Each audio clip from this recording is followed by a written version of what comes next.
es un niño artista que le gusta tomarnos la mano e irnos a todo su ambiente, que es sus juegos, sus pinturas. Es una forma de convivir con él y me acerca mucho a él. Y tenemos química para estar juntos.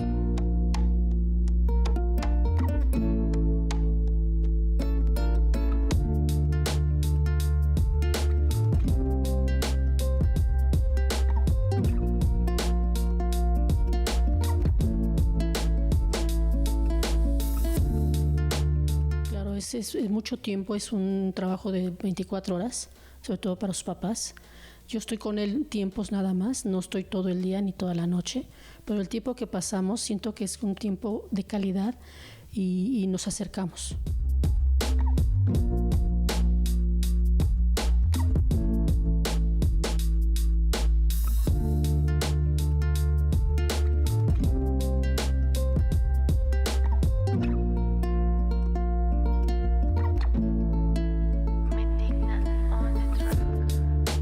Me emociona que esté con todas sus cosas que él tiene de juegos, de material didáctico, y poder yo estar con él jugando y estar pues compartiendo todo su material. Le gusta mucho eso, que yo esté acompañada con él.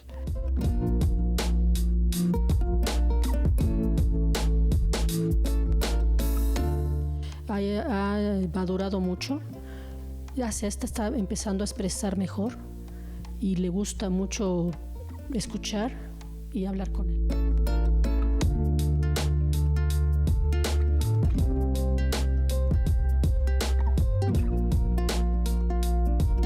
Aprendí la manera de poderse expresar diferente, expresar si no tanto en voz, en movimientos, en pintura.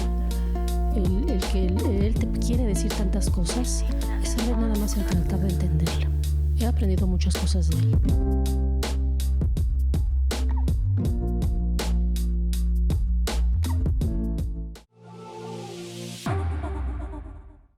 Hola, ¿cómo están? Sean bienvenidos a su programa Desde Otro Ángulo. Así que acompáñenos durante media hora, porque como siempre, la verdad es de que al final del programa dejamos un mensaje muy especial para todos ustedes que nos están viendo. Y es un gusto saludar a mi compañero Cristian Leines. ¿Cómo estás? Y además tenemos una invitada.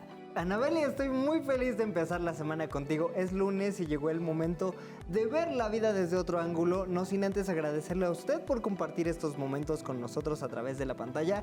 Y creo que el nombre del programa jamás fue aplicado mejor, porque el día de hoy se encuentra con nosotros la licenciada Tere, que nos va a contar su historia y lo que ha vivido ella a través de tener un hijo con autismo grado 2. Pero para eso, licenciada, ¿cómo está? Es un placer tenerle en este espacio.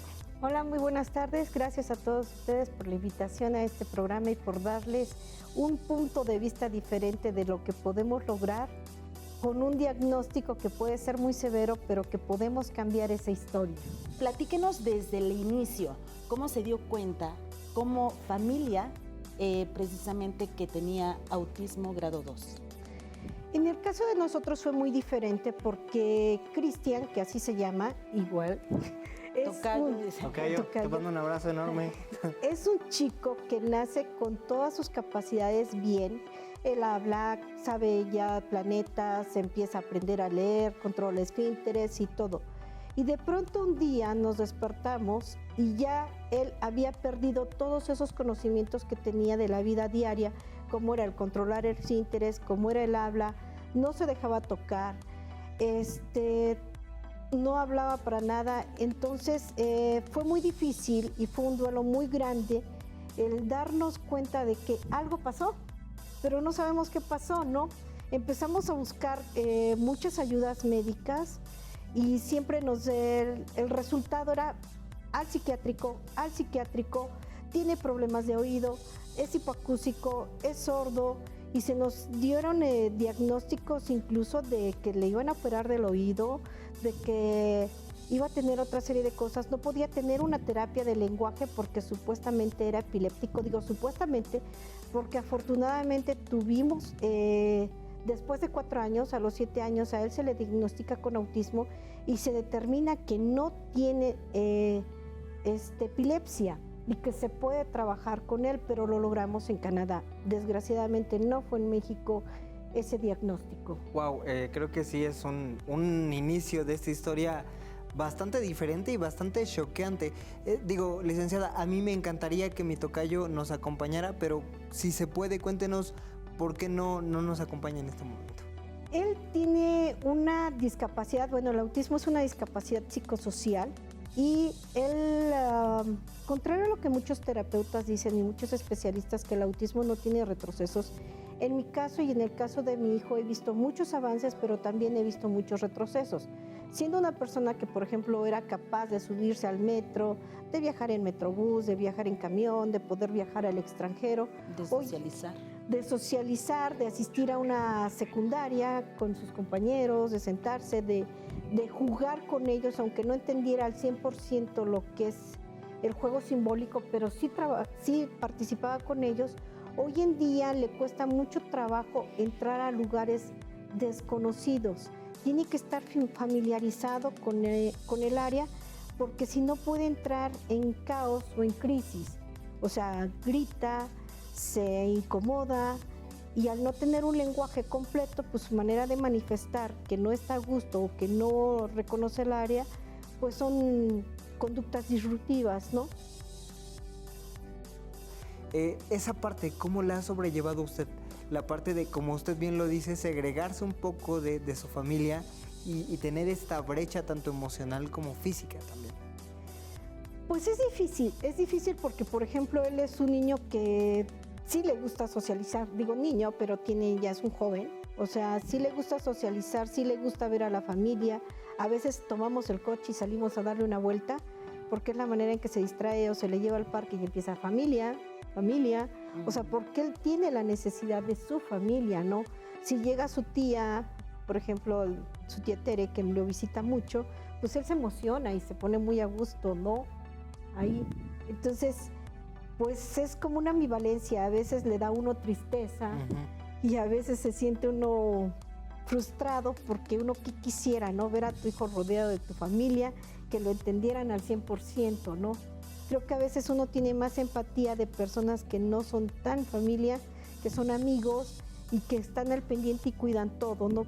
Por ejemplo, en la escuela, pues cuidaban el que no comiera cosas, el que si estaban las galletas cerca, pues se las escondían o comían atrás de él para que no los viera. Entonces eso es lindo encontrar que también hay mucha gente muy empática que cuida a las personas con discapacidad. Hoy en día tenemos afortunadamente una cultura que ya nos permite conocer más a las personas con discapacidad, nos permite apoyarlas y ayudarlas, ¿no? Y uno como familiar de alguien con discapacidad, pues sí nos da mucho gusto este cambio, ¿no?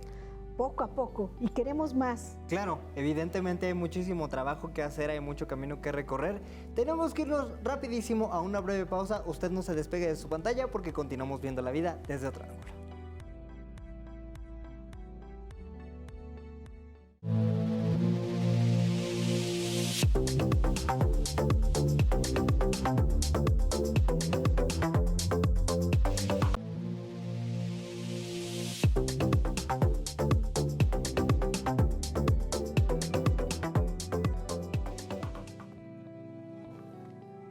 Oigan, ya estamos de vuelta en su programa Desde Otro Ángulo. Un gusto que sigan con nosotros. Y antes del corte, pues teníamos una plática muy amena, mi querido Cris, también con nuestra querida invitada, acerca de precisamente con la concientización, tanto en la familia como en la sociedad, que yo creo que todavía falta como un poquito más con la sociedad, pero un tema muy importante acerca de todo lo que ha realizado usted en el transcurso de la vida de su pequeño de 20 años, que de repente, pues a lo mejor se escucha muy fuerte, pero efectivamente, o sea, deja a un lado su vida por estar al 100% con su hijo. Platíquenos acerca de eso. Sí, claro, o sea, yo creo que lo primero al recibir un diagnóstico, bueno, no recibir un diagnóstico, porque eso fue después, sino el tener un hijo que uno descubre que tiene una discapacidad y que hay nuevos retos que afrontar, pues primero viene el duelo, ¿no? O sea, recupérate. y después verlo con optimismo y prepárate y trata de buscar. Afortunadamente en internet hay muchas cosas, hay muchos profesionales que nos pudieron ayudar y nos pudieron orientar. Digo, yo en mi vida creo que he leído más de 400 libros sobre autismo. No, hombre, ¿qué? He escrito 2. Entonces, de alguna manera, esto es el prepararse, el tratar de estar nosotros lo más... bueno, aquí retomaría, yo creo que lo más importante para poder ayudar a un hijo es conocerlo. El conocer cuáles son las características del autismo primero, el saber por qué se comporta así, por qué alinea los juguetes, por qué balbucea, cómo puedo hacer que hable. O sea, el ver qué son conductas derivadas del autismo y qué son conductas diferentes. Entonces, esa es la parte importante, empezar a conocerlo. Y después, como él no tenía comunicación ni verbal, ni siquiera volteaba a ver a los ojos, uno le podía señalar los objetos y él no volteaba a verlos. A veces parecía que no me escuchaba, como si estuviese sordo. Y a veces si abría uno en aquel entonces, pues no sabía que no podía tomar refrescos, pues abría el refresco e inmediatamente volteaba y corría, ¿no? Decía, bueno, es que es selectivo, ¿no? O el ver el por qué le aterraba salir en la noche o por qué entraba en crisis con la gente, pues es el descubrir cómo escuchan, cómo sienten, cómo ven la vida las personas con autismo. Eso me ayudó a entenderlo y a saber por dónde ir, ¿no? Y llegar y preguntarle al terapeuta, oiga, es que hace esto.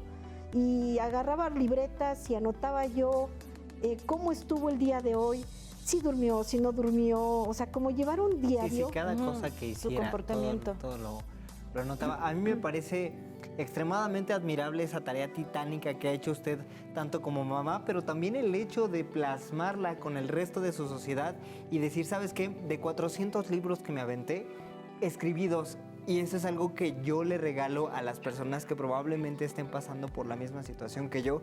Y me imagino que después de un tramo recorrido tan largo como lo son 20 años, ha habido avances y ha habido cosas lindas también que ha vivido usted con Chris. Nos comentaba hace un momento que él es muy bueno para el arte, es fanático de la pintura y de la danza, por ejemplo. Cuéntenos un poquito cómo fue que él se empezó a interesar en esto y cómo ha ido evolucionando con el paso del tiempo. Esta fue una historia linda porque en las escuelas no me lo admitían porque no controlaba esfínteres. Entonces sí, andaba de escuela en escuela y no controlaba esfínteres. Alguna ocasión me encontré con una escuela que enseñaba a través del arte. Entonces ahí las clases las actuaban los maestros, se llevaban música, pintura, yoga y varias actividades fuera de lo normal. Él ve a un maestro y va y se acerca a él, lo toma de las manos y es el primer contacto físico. Yo después sé que ese maestro es el maestro de pintura. Entonces Cristian empieza a entrar a pintar, que por cierto esta persona fue asistente de Diego Rivera. Cristian empieza a comunicarse a través de la pintura, empieza a hacer cosas nuevas, empieza a tomar un lápiz, empieza a recibir instrucciones. Cuando no recibía instrucciones, no las atendía, bueno, las recibía, pero no las atendía, no había respuesta. Y entonces cuando se le dice, mezcla tal color con tal color, toma tal pincel, haz un trazo aquí, empieza a tener comunicación. Por eso las exposiciones que ha hecho se llaman Mi Primera Comunicación. Okay. Él tiene ya la fortuna de que en Argentina ilustró 6 libros, uno en México que se llama El Silencio del Popocatépetl, con Tere Acosta, y ha participado en varias exposiciones a nivel mundial, incluso aquí en Pachuca, en Ciudad de México, en Querétaro, en el Estado de México, en Francia, en España, en Escocia, y ganó un segundo lugar en un concurso de Go en Canadá, donde él no fue, pero mandaron sus obras, y en la categoría que él estaba por edad, ganó ese lugar, pero nadie se enteró de que él era un chico con autismo. ¿Qué sintió usted al ver, pues, la primera imagen? Fue extraordinario. Y les digo que también hubo mucha empatía de la escuela, porque cuando él entra con un diagnóstico de autismo, en aquel entonces no era grado 2, era autismo severo no verbal, que era como se diagnosticaba. los maestros empiezan a ver que él se empieza a comunicar a través de la pintura, y no solamente de la pintura, de la danza, hay historias muy lindas. La misma escuela crea clases especiales por la tarde para que él pueda continuar con la manera de comunicarse y que se vaya incrementando su comunicación hacia el mundo, porque entonces se le ponía a la ventana y se le decía, oye, dibuja lo que estás viendo, cuando en un chico con autismo severo prácticamente eso es imposible, ¿no? Pero fíjese, o sea, me llama mucho la atención. Hay mucha gente que dice que el arte es la ciencia de hacer lo imposible posible. Y creo que en este caso, mejor aplicada la frase nunca se pudo.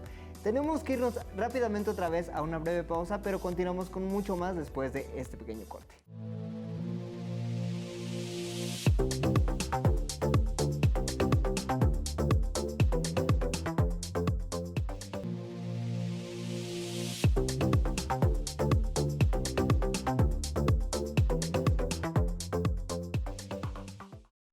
Y ya regresamos a su programa Desde Otro Ángulo. Muchísimas gracias por estar con nosotros.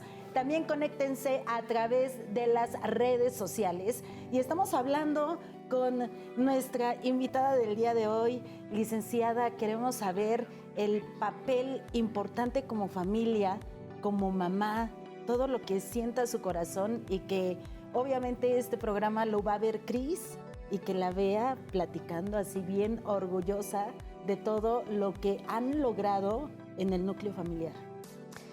Sí, yo creo que aquí lo más importante del éxito también es el papel que ha desempeñado mi esposo, que es una persona increíblemente hermosa, es una persona que siempre ha estado al lado de su hijo, que no nos ha dejado, que siempre nos ha buscado los apoyos, las terapias, que es un papá que le cocina a su hijo, que es un papá que cuando hubo que cambiar pañales y él tenía 15 años, pues lo hacía. Entonces yo creo que aquí el éxito y el mérito es el tener el acompañamiento siempre de tu pareja, de tu esposo, del padre, que además hoy en día agarra el coche y se va con él y se va con amigos y dice, bueno, es que yo llevo a mi hijo porque mi hijo es importante. Todos mis amigos conocen a mi hijo, yo no me avergüenzo de él.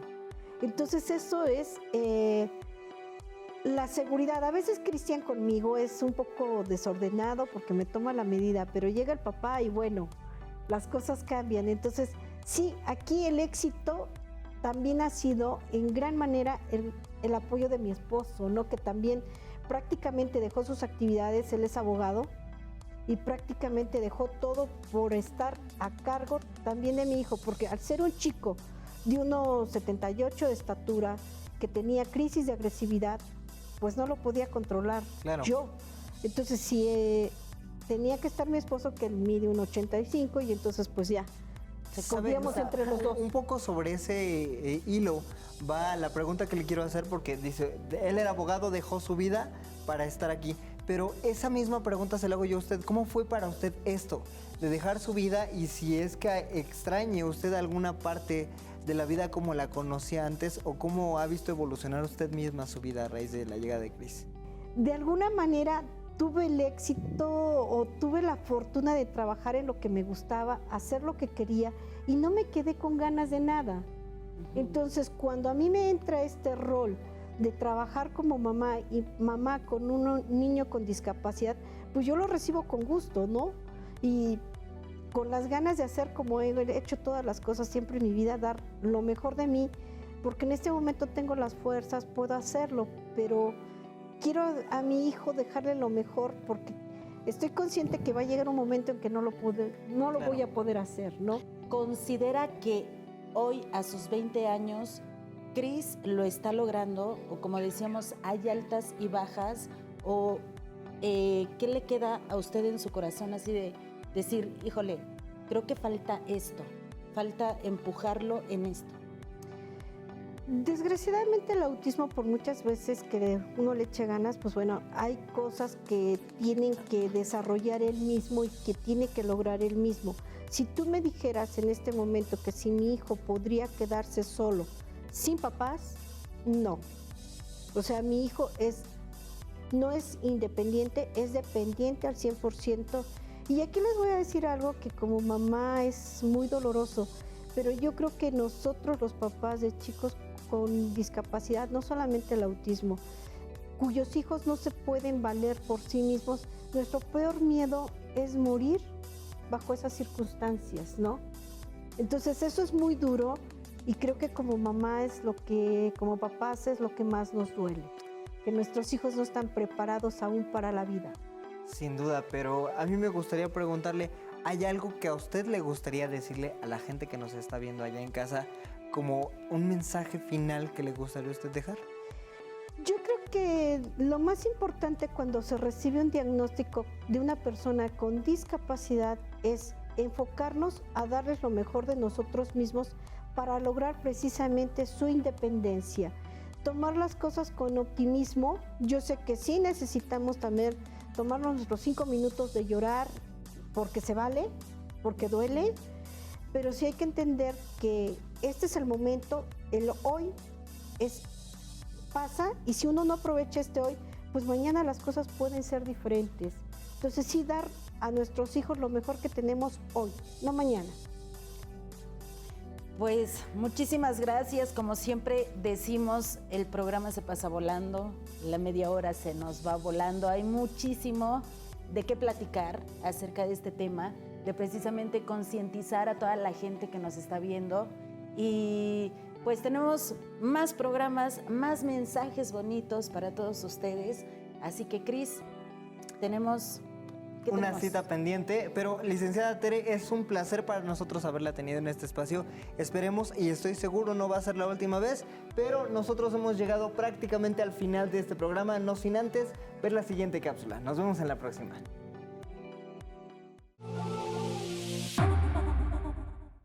Él trabaja lo que viene siendo la parte de sus terapias que están, digamos, indicadas aquí en casa. Se trabaja con él en cuestiones didácticas y además le gusta mucho pintar. Le encantan mucho las figuras geométricas, o sea, todo lo que son cuadrados, triángulos, pirámides, todo ello. Cuando él conoce la pintura es cuando empieza a tomar un pincel, cuando empieza a seguir instrucciones, cuando empieza a copiar, cuando empieza a ver una imagen, cuando incluso se empieza a ver un espejo y hace un autorretrato de él, o voltea a la calle y hace el cuadro de lo que está viendo. Entonces para nosotros fue el parteaguas, es donde él empieza a comunicarse y sale de lo que viene siendo, pues digamos que el autismo profundo. Hay una comunicación, hay una interacción a través de la pintura. Hoy en día él pide los colores, hoy en día él toma los pinceles, hoy en día él hace sus trazos. Entonces sí, afortunadamente pues ha habido mucho cambio, ¿no? Pero digo, a veces para una persona normal o neurotípica, pues esto es fácil, pero para ellos no. Para ellos el pequeño avance es maravilloso. Creo que esperamos siempre que nuestros hijos mejoren y sean totalmente independientes. No sabemos si se va a lograr o no, pero sí queremos dar nuestro mayor esfuerzo para que esto se haga. Bueno, yo creo que la gente tiene que saber que hay diagnósticos, siempre hay un diagnóstico, como fue el caso de Cristian, donde me decían que él no iba a ser capaz de llevarse un alimento solo a la boca, ¿no? Que siempre iba a requerir ayuda al 100%. Hoy en día, Cristian es una muestra de que puede lograrse.